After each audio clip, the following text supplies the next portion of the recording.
पुंडलिक वरदाहरी विठ्ठल श्री ज्ञानदेव तुकाराम पंढरीनाथ भगवान माऊली ज्ञानेश्वर महाराज जगद्गुरु तुकाराम महाराज छत्रपती शिवाजी महाराज हरी हरी हरी हरी हरी हरी हरी रे हरी सिमरत जग निस्तरी तरी रे हरि के नाम कबीर उजागर जन्म जन्म के काटे कागर निमत नाम देऊ दूध पी आईया तऊ जन जन्म संकट नहीं आईया जन रविदासा राम रंगी राता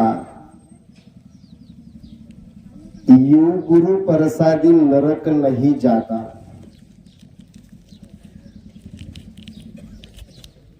महायोग पीठे तटे भीम रख्या वरम पुंडरीकाय दातुं समागत्य तीर्थस्य मानंद कंगम परब्रह्मलिंगम भजे पांडुरंगम प्रमाणम भवातेरिदं माम काना नितमोकराभ्यो धृतो येन तस्मात् विधिर्पूर्व सत्यम धृतो नाभिकोशम परब्रह्मलिंगम भजे पांडुरंगम शरच्चंद्र बिंबाननं चारुहासं लसत्कुंडलाक्रांतगण्य स्थलांगम जपाराग बिंबाधरं कंजनेत्रं परब्रह्मलिंगम भजे पांडुरंगम नागेंद्र हराय त्रिलोचनाय भस्मांग रागाय महेश्वराय नित्याय शुद्धाय दिगंबराय तस्मै नकाराय नमो शिवाय जयांचे केलिया स्मरण वय सकळ विद्येचे अधिकरण तेची वंदू श्री चरण श्री गुरूंचे ते नमस्कार होऊन आता हरी हरी हरी हरी हरी हरी हरी रे हरी सिमरत जग निस्तरी तरी रे।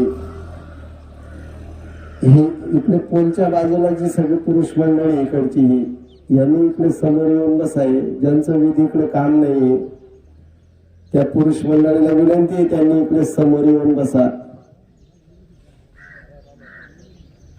हा त्यांनी इकडे तिकडे समोर उभा राहण्यापेक्षा इकडे समोर येऊन बसा। प्रस्तुत प्राप्त प्रसंगी प्रवचन रूपी सेवेसाठी घेतलेला दोहा संत शिरोमणी कुलभूषण कवी संत सम्राट संत रविदास यांचा आहे।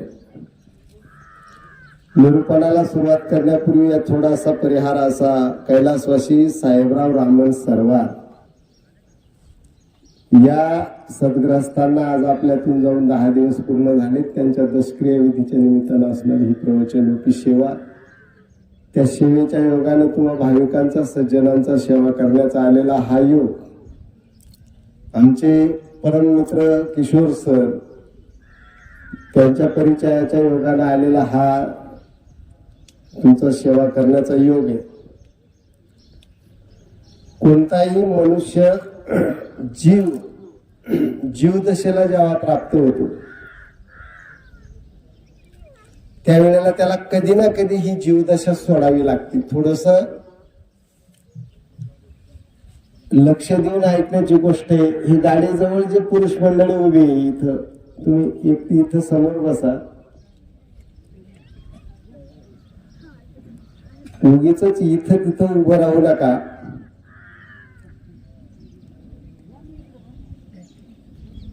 जीवानं संसार दशा सोडली का त्यांच्या पाठीमागे दुःख करणारा परिवार असतो।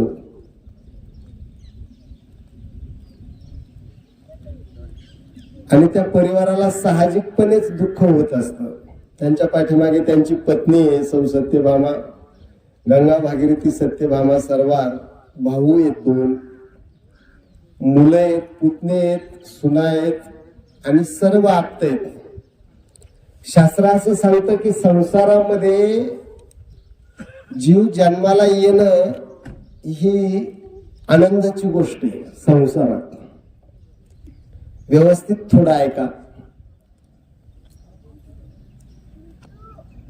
आणि परमार्थ असा सांगतो की संसारामध्ये जीव जन्माला येणं हीच मुळात दुःखाची गोष्ट आहे. इथूनच विचाराची विसंगती आहे. संसार जीवाच्या जन्माला पेढे वाटतो आणि परमार्थ जीवाच्या जन्माला दुःख व्यक्त करतो. संसार दुःख मूळ चोहीकडे इंगळ, विश्रांती नाही कोठे, रात्रंदिवस तळमळ, काम क्रोध लोभ शुनी पाठी लागणे, ओढाळ कवना मी शरण जाऊ, असा प्रश्न आहे. म्हणजे संसार हे परमार्थाच्या दृष्टीनं एक जंगल आहे आणि परमार्थ हा संसाराच्या दृष्टीने एक महान मंगल आहे.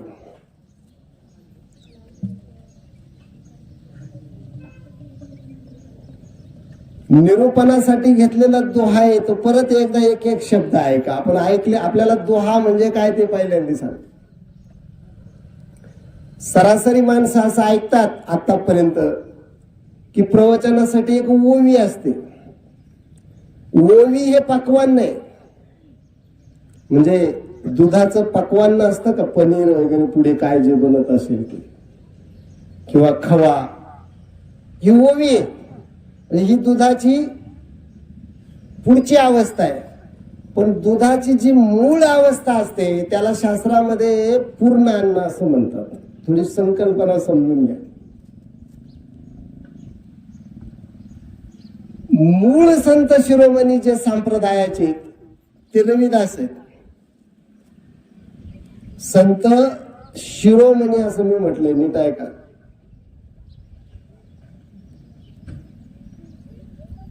जसं सर्वेंद्रियानाम शिरम प्रधानम असं शास्त्र आहे.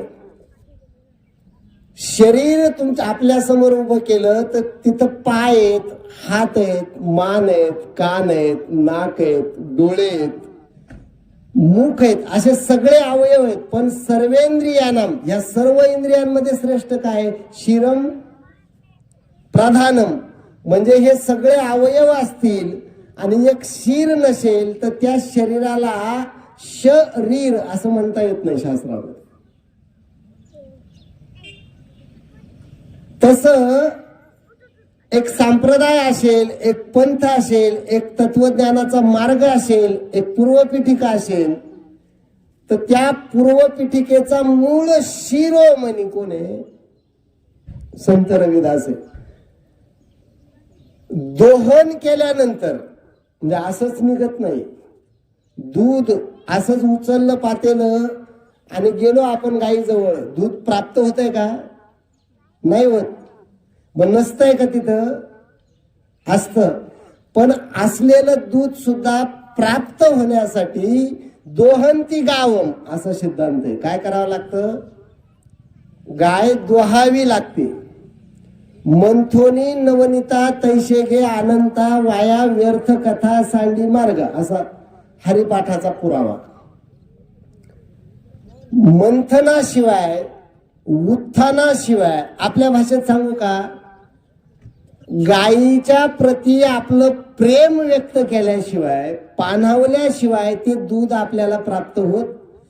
भगवंताच्या प्रती आपलं मंथन, मंथन म्हणजे मत परिवर्तन, चित्त भगवंताच्या चरणावर वाहिल्यानंतर, भगवंत प्रसन्न झाल्यावर म्हणजे पाणावल्यावर, भगवंतानं जे सार तत्वज्ञान संत कबीर, संत रविदास, संत सूरदास, संत मीराबाई यांच्या हातामध्ये जे तत्वज्ञान दिलं, दोहन केल्यानंतर जे दिलं दान, त्याला काय म्हणायचं, दोहा. म्हणजे दोहन केल्यावर मिळतो तो दोहा. दोहा म्हणजे दोहन प्रक्रियेचा परिणाम असा नियम. म्हणजे दूध म्हणजे ज्याच्यात परिपूर्णता आहे किंवा पूर्ण अन्न आहे असं ते दोहा. तो दोहा जो आपण निरूपणाला घेतलाय त्याचं सार तुम्हाला एकदा थोडक्यात सांगतो. त्याच्यामध्ये थोडे अक्षर आहेत एकदम थोडे, म्हणजे जे अल्प शब्द आणि महत्त्वज्ञान हे तुकोबारायांचं वैशिष्ट्य आहे, तेच अल्प शब्द आणि पूर्ण ज्ञान हे रविदासांचं पण वैशिष्ट्य आहे. पहिल्या ओळीमध्ये फक्त 6 शब्द आहेत. हरी हरी हरी हरी हरी हरी रे,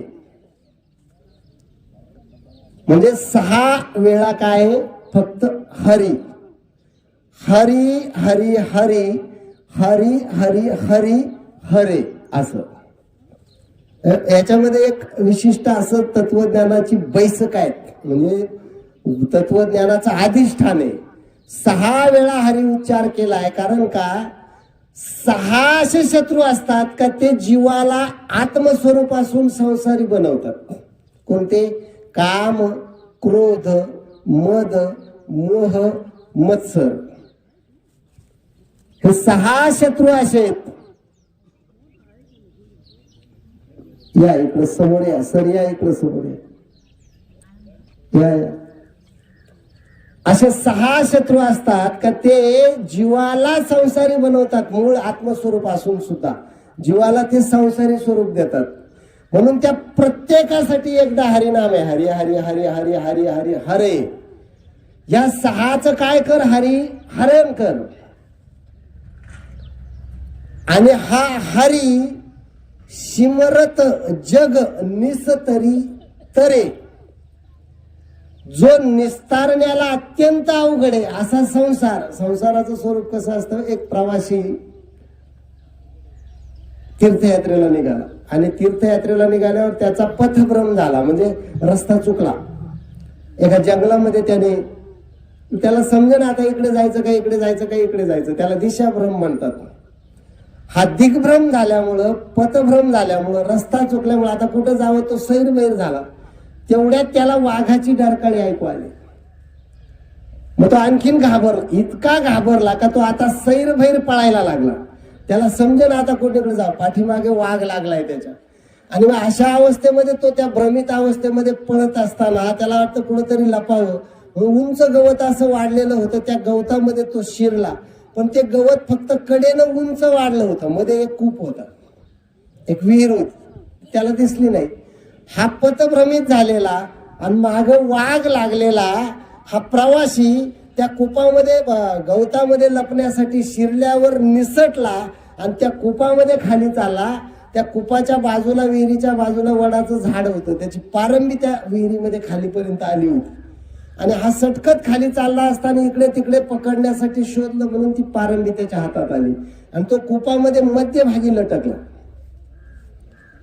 कुठे गेला आपलं भक्ष्य म्हणून बघण्यासाठी वाघ पाठीमागून आला आणि कुपाच्या कडेवर थांबला. हा खाली कुपात होता, वाघ वरून त्याला बघत होता. त्याला वाटलं पारंबीनं वर जावं, पण वरती कुठं काठावरती काय उभा होता, वाघ. मग त्याला वाटलं आपण खाली घाबरलाय, कोरड पडली, कुपामध्ये खाली पाणी दिसतंय म्हणून तळाला जावं, थोडंसं पाणी प्यावं, कारण पारंबी तिथपर्यंत होती. पण त्या पाण्यापर्यंत पोचायला खाली त्यानं पाहिलं तर त्या पाण्यामध्ये एक नाग पडलेला होता. तो नाग त्या पारंबीच्या आधारानं वर चढण्याचा प्रयत्न करायचा आणि सटकायचा. मग यानं पाहिलं, वर बघितला तर वाघ, खाली बघितला तर नाग.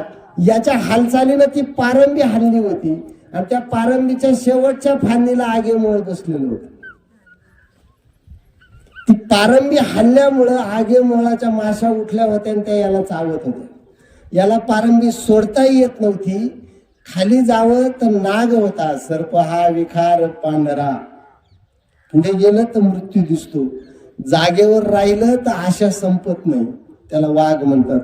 मागे पाहावं तर वाघ आहे, पुढे पाहावं तर नाग आहे, आणि जागेवर राहावं तर आग्या मुळाच्या माशांची आग आहे. याचं नाव आहे संसार.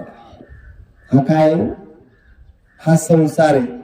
मग आता हा प्रवासी कसा सुटणार आहे, याला सुटण्यासाठी काही मार्ग आहे का? पण अशाही परिस्थितीमध्ये ती पारंबी हल्ल्यामुळं त्या आगे मोळाचा मधीचा जो भाग असतो कांदा, तो फुटला होता आणि त्याच्यातून एक एक थेंब जी मध वरून निष्ठत होती ती ह्या भाऊच्या मुखात पडत होती. हरी के नाम. तेवढं एक सुखाचं माध्यम त्याही ठिकाणी जीवासाठी उपलब्ध होतं. त्याला म्हणायचं हरी के नाम निस्तरी तरे असं म्हटलेलं. हरी के नाम जग निस्तरी, जो निस्तारण्यासारखा नाहीये, तो संसार निस्तारण्याचं सामर्थ्य असणार ते नाम रविदास सांगतात तिथं होतं. आणि याच्यासाठी रविदासांनी थोडेसे पुरावे सांगितले. कोणी कोणी हरिनामापासून माणसं लांब राहतात. माणसांची भांडणाजवळ संघटना होते आहे का? थोडं तात्विक रूपाने सांगतो. स्वार्थाजवळ संघटना होते. वाद फक्त कुठं होतात? परमार्थाजवळ होतात. सगळ्यात जास्त माणसं देवा आलेच ना. तुम्ही 4 प्रकारचा वर्ग समोर बसलेला असतो. म्हणजे त्यांना एक प्रकारचा वर्ग समोर असा असतो की त्यांना ऐकायचंच नाहीये पण पर्याय नाही म्हणून आले. दुसऱ्या प्रकारचा वर्ग असा आहे का आलोय तर ऐकायला काही हरकत नाही. तिसऱ्या प्रकारचा वर्ग असा आहे का तो ऐकण्यासाठीच आलाय. समजतंय ना? लोक पारावर इकडं तिकडं लांब बस, देवाच्या जवळ येऊन लांब का बसतात? लांब घरीच राहिले असतं तर काय बिघडलं असतं का? बरं मला सांगा, वर्षानुवर्ष संत हेच सांगतात, एकतर देवाच्या जवळ या नाहीतर देवाला जवळ घ्या. हे सोडून दुसरं काही सांगितले का? नाही सांगितलं. जीव वर्षानुवर्ष देवाच्या जवळ लावून लांब राहण्याचा प्रयत्न करतो. जीवाला असं वाटतं, जीवाला म्हणतो बरं का मी, माणसाला म्हणत नाही. व्यक्तीला बोललं का राग येतो, जीवाला बोललं का माणसं खपून घेतात. हा नियम आहे. कारण ते जीवाला काही व्याख्या नाहीये. जीवाला असं वाटतं का देवानं संसार करू लागावा, नाही तर नाही म्हणा. असं वाटतं का नाही? देवानं संसार करू लागावा. पण जीवाची अशा इच्छा असते का देवानं परमार्थात आपल्याकडून काही अपेक्षा करू नये. कारण का आपण लहान आहे ना. आपण देवाचं काय करू शकतो? पण आपल्यासाठी देवानं सगळ्यात जास्त काम करावं अशी आपली अपेक्षा आहे का नाही?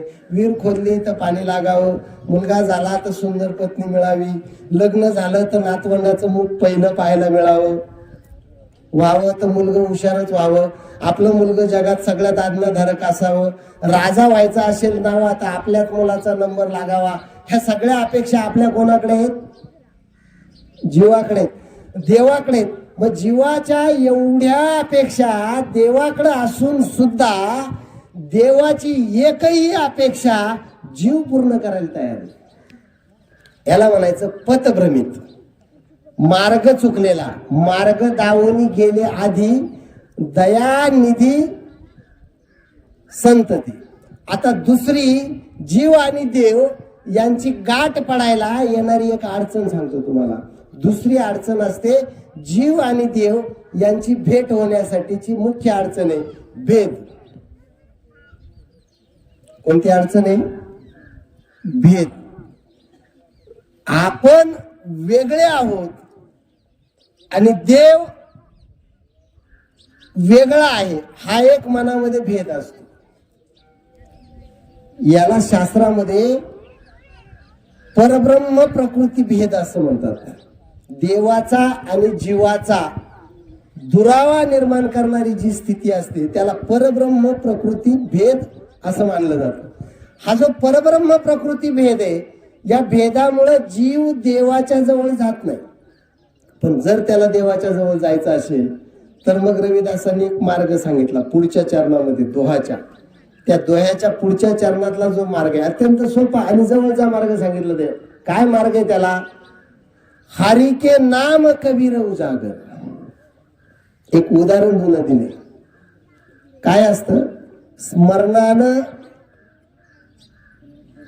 परमेश्वराची तत्रूपता प्राप्त होते, स्वरूप प्राप्त होतं स्मरणाने. शिमरत असा शब्द आहे. शिमरत हा स्मरण शब्दाचा अपभ्रंश आहे. हरी के नाम कबीर उजागर असं म्हटलंय.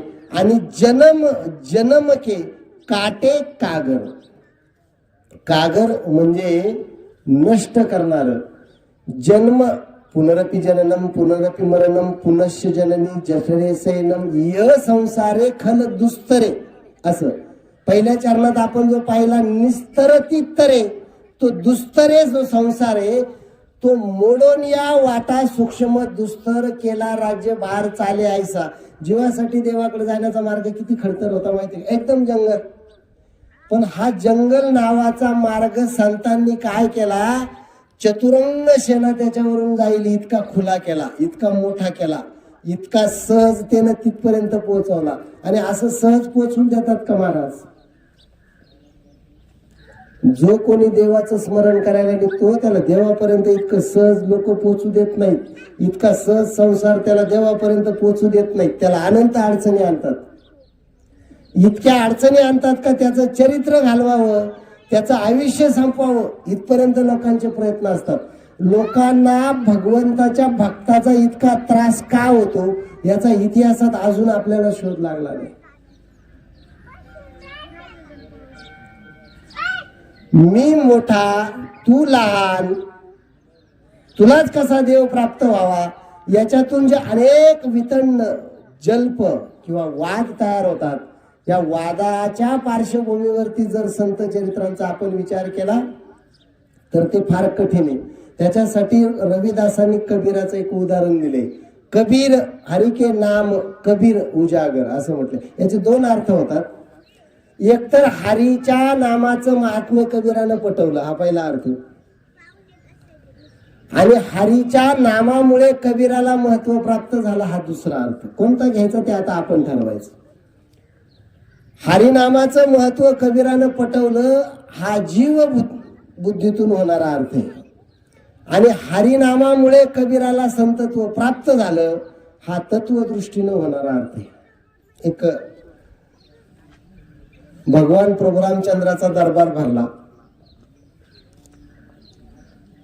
आणि हा दरबार भरल्यावरती त्या दरबारामध्ये ज्यांनी ज्यांनी लंकेच्या युद्धामध्ये रावण मारण्यासाठी प्रयत्न केला होता ना, त्यांचा सत्कार, त्या प्रत्येकाला बक्षीस द्यायचा कार्यक्रम सुरू झाला.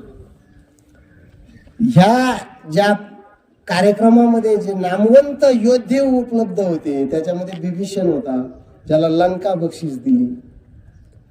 ज्याच्यामध्ये जांबुवंत होता, ज्याच्यामध्ये नळ होता, ज्याच्यामध्ये नील होता.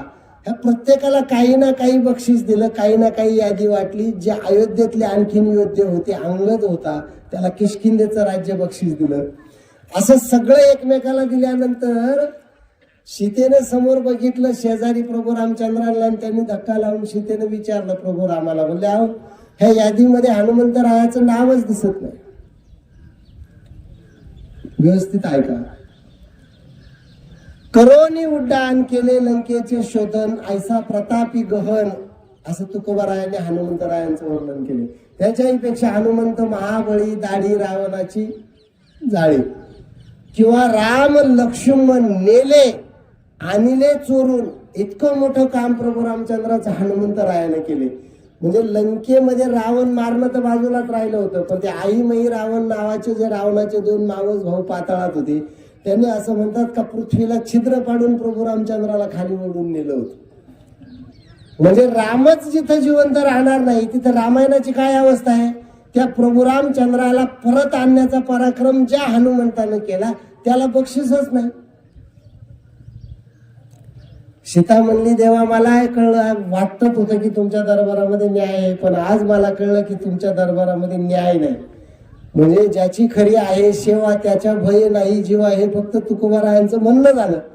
पण हनुमंताचं नाव जर यादीमध्ये नसेल तर तुमच्या दरबारामध्ये न्याय नाही, भक्ताला न्याय दिला जात नाही.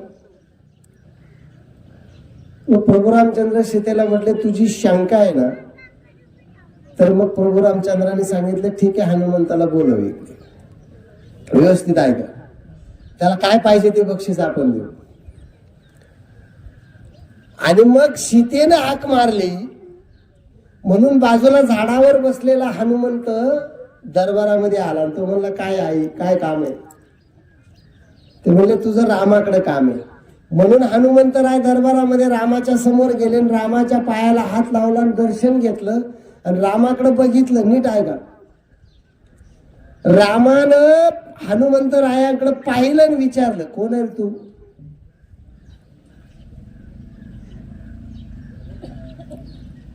हनुमंतरायाची तर बुद्धीच गुंग झाली. वास्तविक पाहता तो बुद्धिमता वरिष्ठ, बुद्धीतला श्रेष्ठ आहे, बुद्धिमंतांचा राजा आहे. मनोजव मारुतुल्य वेगम जितेंद्रिय बुद्धिमता वरिष्ठम वातात्मजम वानरहित मुख्यम श्रीराम दूतम शरणम प्रपद्यन. रामाचा प्रश्न आहे, कोण आहे तू? किम? सभा आवाज झाली, कारण विचारलंच असं का जसा काय हा म्हणी कधी पाहिलेलाच नाही.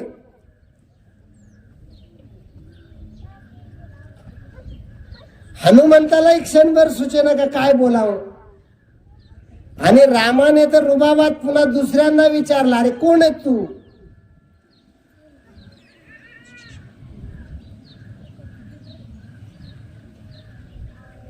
हनुमंताने हात जोडले, गुडघे टेकले, गप्प बसून राहिला. तिसऱ्यांनी पुन्हा प्रभू रामानं विचारलं, अरे कोण आहेस तू? सीता म्हणली, देवा असं काय करता? हा आपला प्रिय भक्त,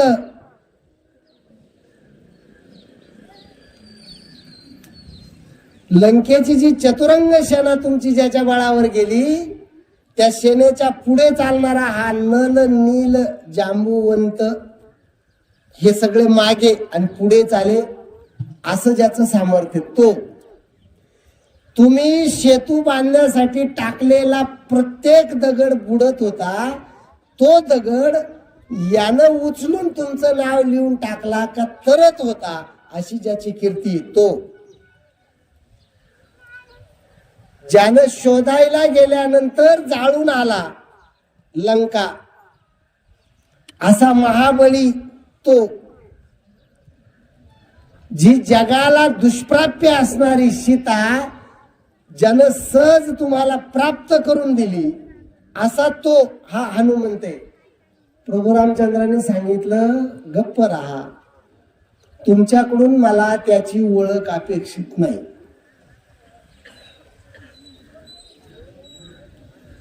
आणि तुम्ही त्याची ओळख करून द्यावी इतका तो मला अनोळखी नाही. पण त्याला त्याची ओळख आहे का नाही याच्यासाठी माझा हा प्रश्न आहे, कोण रे तू? नीट ऐका, कोण? सीतेला गप्प केल्यावर दरबारात दुसरं कोण बोलल का? प्रभू रामचंद्रांचा प्रश्न. लक्षात ठेवा, प्रश्न महात्म्याचा असतो तेव्हा समजायचं शास्त्राचं उत्थान होणार आहे, आणि प्रश्न मूर्खाचा असतो तेव्हा समजायचं जगाचा विनाश होणार आहे. नीट ऐका, प्रश्न कोणी विचारला याला पण किंमत असते. प्रश्न जेव्हा महात्म्याचा असतो तेव्हा समजायचं तत्वाचं उत्थान होणार आहे, आणि प्रश्न मूर्खाचा असतो तेव्हा समजायचं जगाचा विनाश होणार आहे. साधी गोष्ट आहे.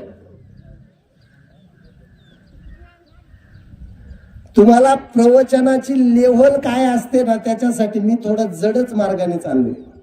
काय असतं? बाष्कळ अवकून अवकून पचन संस्था सडलाय.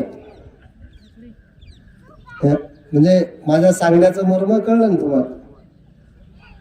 खमंग खाऊन खाऊन पचन संस्था सडल्यात, आणि बाष्कळ ऐकून ऐकून बुद्धी संस्था नष्ट झाली.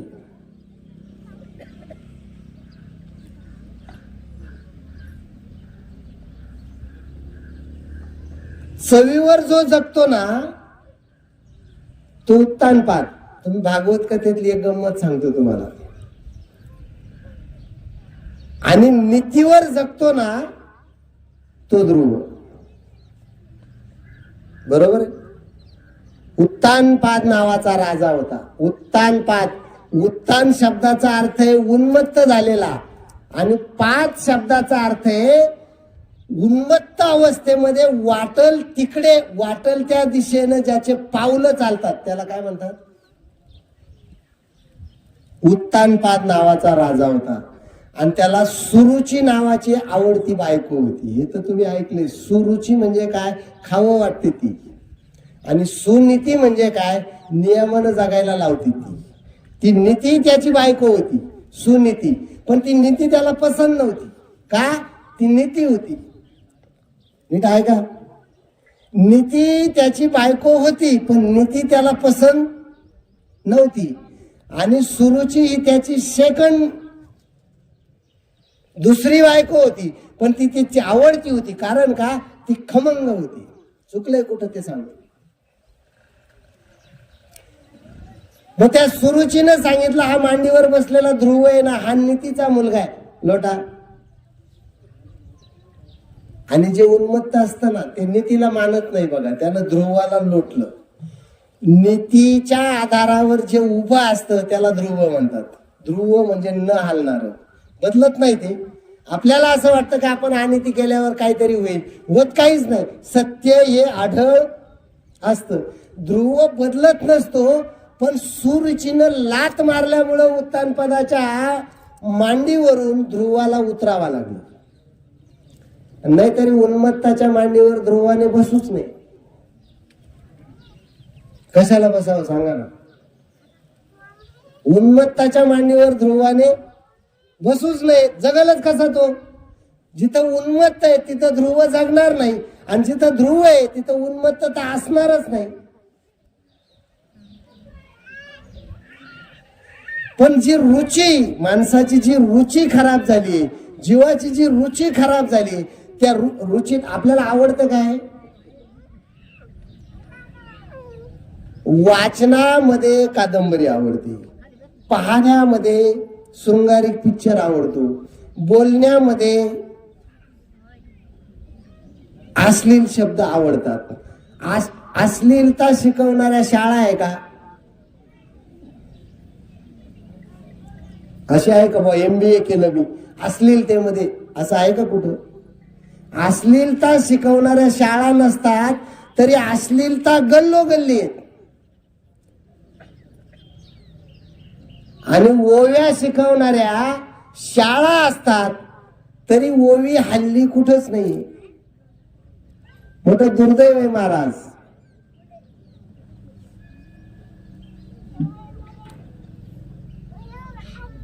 हनुमंताच्या बाबतीमध्ये प्रभू रामचंद्राने सांगितलं, सीते तू काही मला त्याची ओळख सांगू नको, मलाच त्याला विचारायचंय, माझा प्रश्न आहे.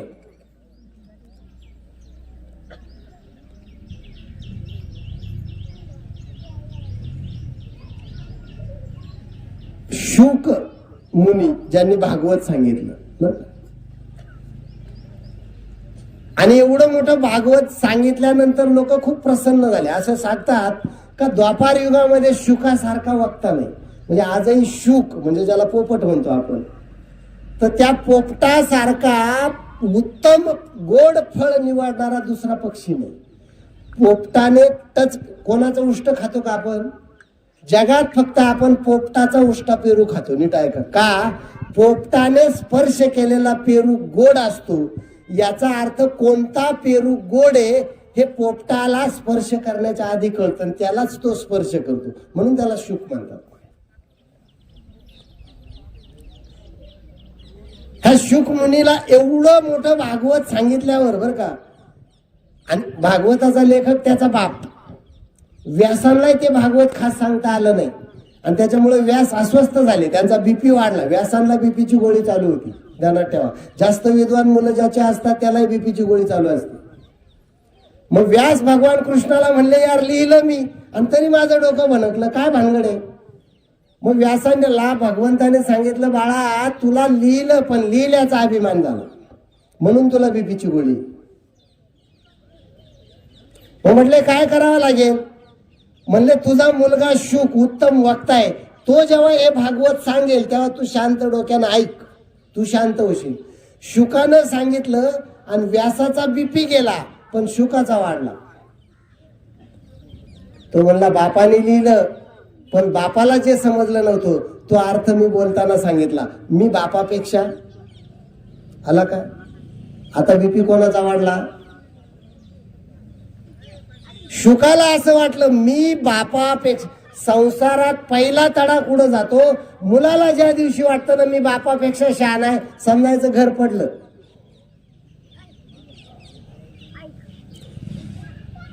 अजून थोडक्यात सांगू का तुम्हाला, शिष्याला ज्या दिवशी वाटलं ना मी गुरुपेक्षा मोठा आहे, समजायचं कीर्तन पडलं.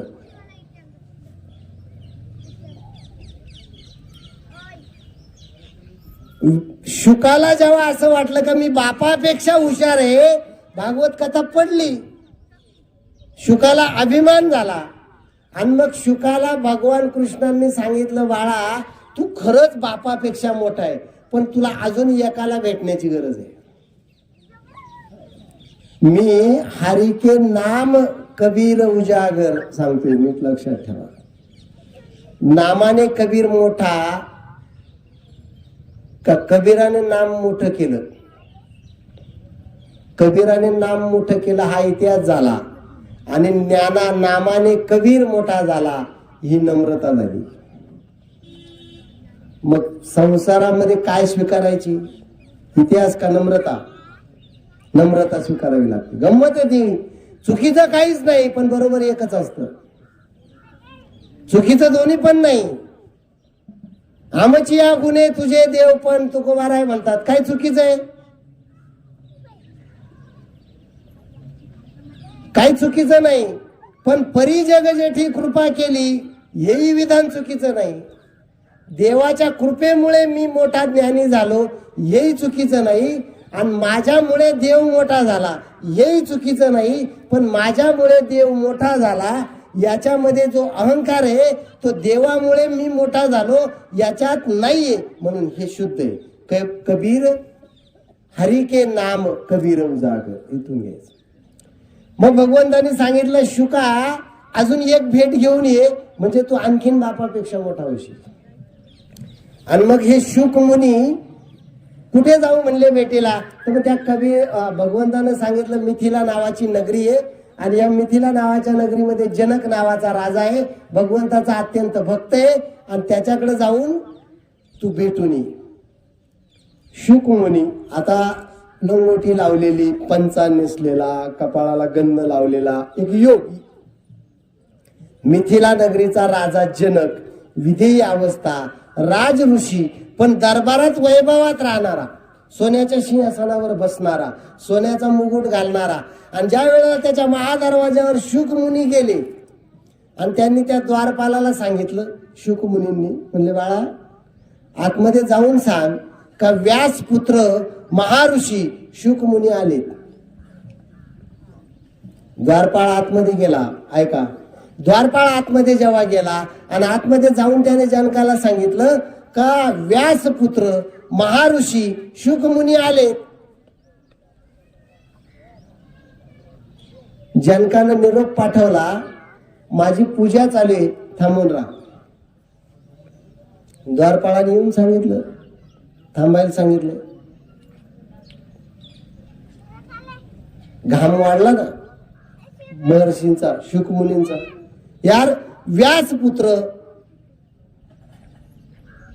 जगातला सगळ्यात मोठा वक्ता, परीक्षितीला 7 दिवसामध्ये मुक्त करणारा, मी जसं इथं येऊन गाडीतून उतरलो मला कोणीच विचारायला आला नाही. राग येतो ना यार, महाराज म्हणून आलो, कुत्र जवळ येत नाही, विचारणं सुद्धा. म्हणलं एवढा निरोप पाठवून सुद्धा जनक म्हणतो थांब माझी पूजा चालू आहे. 15-20 मिनिटं, अर्धा तास गेला. शुक तिथं उभे, बस बी कोणी म्हणत नाही. अर्ध्या पाऊण तासानं शेवटी शुकांनी पुन्हा द्वारपाळाला सांगितलं, अरे जाऊन सांग शुक मुनी आलेत. शुक मुनी आलेत. असं द्वारपाळ परत आतमध्ये गेला आणि त्यानं सांगितलं शुक मुनी आलेत. जनक म्हणला 2 पदव्या कमी झाल्या, म्हणा अजून पूजा चालू आहे, थांब. म्हणजे पहिली काय होती, व्यासपुत्र महर्षी शुक मुनी आलेत, पण अर्ध्या तासाला थांबून टांगून ठेवला का माणूस सुधारतो. शुक मुनी म्हणजे पहिलं व्यासपुत्र गेलं, दुसरं महर्षी गेलं, आता कोण राहिलं, शुक मुनी. व्यासाने सांगितलं सांग पूजा चालू आहे. परत द्वारपाळ आला, म्हटलं अजून पूजा संपली नाही, महाराजांनी थांबायला सांगितले. अर्धा तास गेला, पण त्यांच्या लक्षात आलं, देव म्हटला का त्याला भेटून ये, भेटल्याशिवाय जाता येईना. परत अर्ध्या तासांनी शुक मुनींनी सांगितलं, अरे बाबा तुझ्या राजाला जाऊन सांग. शुक आलाय. द्वारपाळाने आतमध्ये जाऊन सांगितलं, महाराज शुक आलाय. व्यासपुत्र महर्षी शुक मुनी आले, शुक मुनी आले आणि शुक आला. फरक कळतो ना तुम्हाला? मग जनक म्हटले, आता सांग. आता अजून थोडा वेळ पूजा चालू आहे. म्हणजे आता 4 पदव्या. मुनी बी गेलं. दुसरी गोष्ट, स्वतःचा स्वतःविषयीचा मोठेपणाचा आदर गेला. शुक आला आणि शुक मुनी आले, त्याच्यातला फरक. आणखीन अर्धा तास वाट पाहिल्यावर त्यांनी हात जोडले द्वारपाळाला आणि सांगितलं, अरे बाबा कोणीतरी एक याचक आलाय असं सांग. आणि गेल्या 2 तासापासून तुझ्या दरवाजावर उभा आहे, तुझी वाट पाहतोय. जेव्हा असं सांगितलं त्या क्षणाला जनक उठला आणि दरवाजाला आला आणि पाया पडला. म्हणला, नमस्कार महात्मा, चूक झाली माझी, पूजा चालू होती. अहो म्हणले, महर्षी सांगितलं तेव्हा बोलवलं नाही, महामुनी सांगितलं तेव्हा बोलवलं नाही, वक्ता सांगितलं तेव्हा बोलवलं नाही, शुक सांगितलं तेव्हा बोलवलं नाही, याचक सांगितल्यावर येऊन मलाच महात्मा म्हणून राहिला. भानगड काय?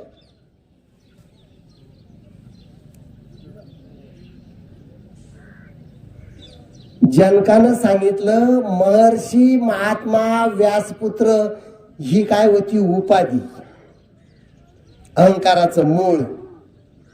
ही जेव्हा तुझी वजा झाली आणि तू या दुनियेच्या दरबारामधला एक साधा जीव आहे अशी विनम्रता आणि याची ओळख जेव्हा तुला झाली, त्यावेळेला तुला मी म्हणजे जनक म्हणजे कोणामुळे तू आहे याचं ज्ञान झालं. जनक म्हणजे पिता, या कारणे मी पिता, महद ब्रह्म हे माता, अपत्य हे पंडू सुता.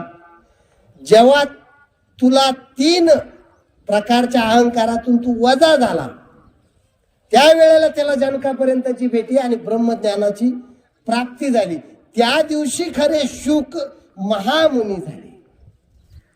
सीतेला रामानं सांगितलं, तू गडबड करू नको, मध्येच डिस्टर्ब करू नको. मी त्याला विचारले, तू बक्षीस दे म्हणते ना, मग ज्याला बक्षीस दे म्हणते तो कोण आहे मला विचारू दे ना. हनुमंतरायांच्या लक्षात आले, म्हटले भगवंत विचारतायत कोण रे तू. मग हनुमंतराय बी वस्तात होते. तो म्हणला, देवा 4 आखाडे मी बी खेळलोय,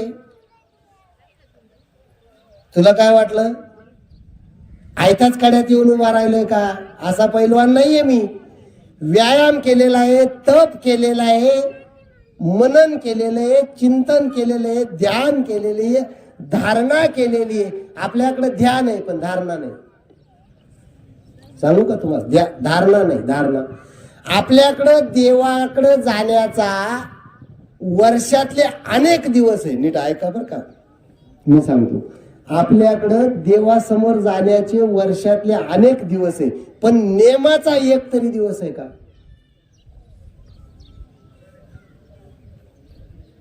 नियमाचा एक तरी दिवस आहे का? जमलं म्हणून जाण्यानं देव मिळत नाही, लक्षात ठेवा. वर्षातून देवाकडे जाण्याचे स्वैर अनेक दिवस असण्यापेक्षा 12 वर्षातून जाण्याचा नियमाचा एक दिवस जर असेल तर तिथे प्रसन्नता आहे.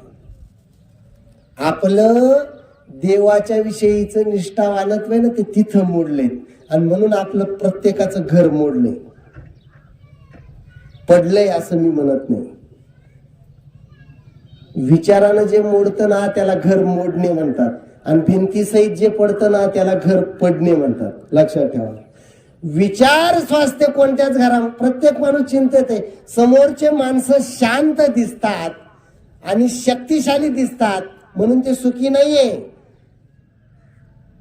समुद्र शांत दिसला म्हणून त्याच्या पोटामध्ये खळबळ नसते असं नाहीये. समोरचा माणूस सुखी असण्याचं लक्षण आहे त्याला त्याच्या स्वत्वाची जाणीव असणे. मग प्रभू रामचंद्राला सांगितलं, रामाने म्हणले, रामा मी सांगतो.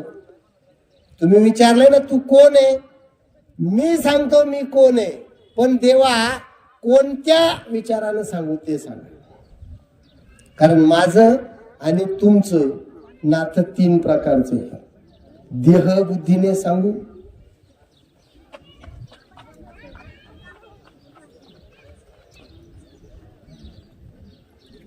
देह बुद्धीनं जर म्हणत असशील तर तू परमात्मा आहे आणि मी हनुमंत नावाचं हे शरीर आहे. हे देह बुद्धीनं झालं. आणि तत्वबुद्धीनं जर म्हणत असशील तर मामेंशो जीव लोका, अंशी अंश या न्यायानं जर विचारत असशील तर तू परमात्मा आहे आणि मी तुझाच अंश असलेला आत्मा आहे.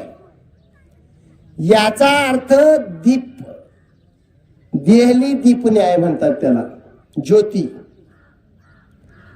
तू जर सूर्य असतील तर मी त्या सूर्याचा प्रकाश आहे. तू जर परमात्मा असशील तर मी त्या परमात्म्याचा अंश आहे. मग जर तू परमात्मा आणि मी तुझा अंश, याला अंशी अंश न्याय म्हणतात. या अंशी अंश न्यायानं परमात्मा आणि आत्मा हा जर संबंध असेल तर प्रभू रामचंद्रानं सीतेला विचारलं, आता याला काय बक्षीस द्यायला पाहिजे? हेच याचं सगळ्यात श्रेष्ठ बक्षीस आहे. कोणतं? जीवाला मी परमात्म्याचा स्वरूप असण्याचं कळणं. याच्यापेक्षा त्याला दुसरं काय बक्षीस द्यायचं? आणि ते हनुमंतरायांना कळतंय. आणि ते जर हनुमंतरायांना कळत असेल, ज्याला परमात्मा प्राप्त झालेला आहे, तो वेगळं बक्षीस घेईल का? त्याच्यासाठी रविदास पुढचा अजून एक दाखला देतात. तो दाखला आहे, निमत नाम देऊ दूध पी आईया. आपण ठेवलेला नैवेद्य देवाने कधी खालाय का? नाही. पण देवाचे अनेक नैवेद्य आपण खाता आलेलो. आपण ठेवलेला नैवेद्य देवाने कधी खाला नाही. दामाशेट्टी गावाला गेले, नामाशेट्टींवर पूजेची पाळी आली. नामाशेट्टी म्हणजे 10 वर्षाचं बाळ. मग दामाशेट्टीने सांगितलं, मी गावाला जाणार आहे बाळा, उद्या देवाला नैवेद्य पोचवायचा. मराठी भाषा इतकी सुंदर आहे महाराज, ती आपण इतकी कायदेशीर वापरतो. आपल्याकडं मुलाला नैवेद्य दाखवायला पाठवतात का जीव घालायला पाठवतात मंदिरात? आपण सांगताना सांगतो, जा बाळा देवळामध्ये नैवेद्य दाखवून ये, म्हणजे मर पाहून. याचा अर्थ पांडुरंग नैवेद्य पाहूनच गार. कारण त्याला सांगितलेलंच असतं, तो खाय म्हणतच नाही, जेव म्हणतच नाही. आपण पाहुणा गेलो आणि आपल्याला ताट दाखवलं चालेल का? नाही चालणार का? मग आपण व्याकरणातच आपलं व्यवस्था करून घेतली, नैवेद्य दाखवून. पण दामाशेट्टीने सांगितलं, बाळा देवाला जेव घातल्याशिवाय आपल्या घरामध्ये कोणी जेवत नाही बरं का. आपल्या घराची रीत आहे, पहिलं देवाला जेव घालून यायचं. त्याला बिचाराला काय माहिती जेव घालून यायचं? त्यानं उचललं ताट आणि पांडुरंगाच्या समोर नेऊन ठेवलं आणि उजव्या बाजूला पाण्याचा गडवा तांब्या ठेवला आणि त्याला सांगितलं, देवा जेव. देवानं बी सहज पाहिलं ताटाकडं, गालामध्ये हसला. पण नामदेव समोर बसला आणि तो म्हणला, देवा येडाय का तू? पांडुरंगानं पाहिलं, आजचं गिराईक वेगळं दिसतं. अरे म्हणले, रोज माझा बाप येतो आणि तू पटकन जेवतो, कारण बाप एका घटकात मंदिरातून घरी येतो, मी पाहिलेला आहे. आणि मी अर्ध्या तासापासून तुझ्या समोर ताट ठेवलंय आणि तू जेवत नाही, म्हणजे मी लहान आहे म्हणूनच ना.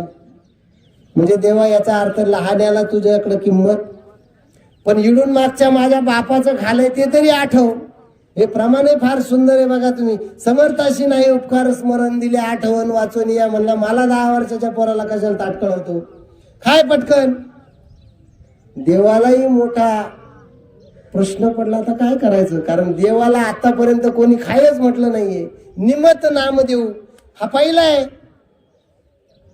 हा देवाला काय म्हणतोय?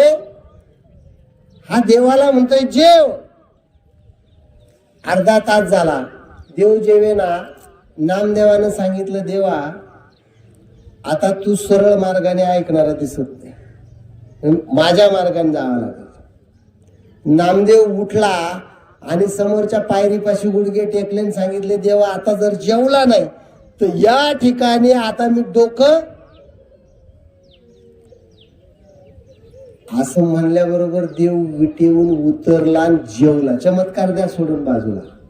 महत्वाचं काय आहे, जेव्हा परमेश्वराने ज्याच्या सेवेची इच्छा करावी असा महात्मा प्रमाण देतो. निमत नाम देऊ दूध पिऊ आईया, त्याच्या हातचा दुधाचा ग्लास देवाने पिला आणि देव त्याच्या समोर बसून जेवला.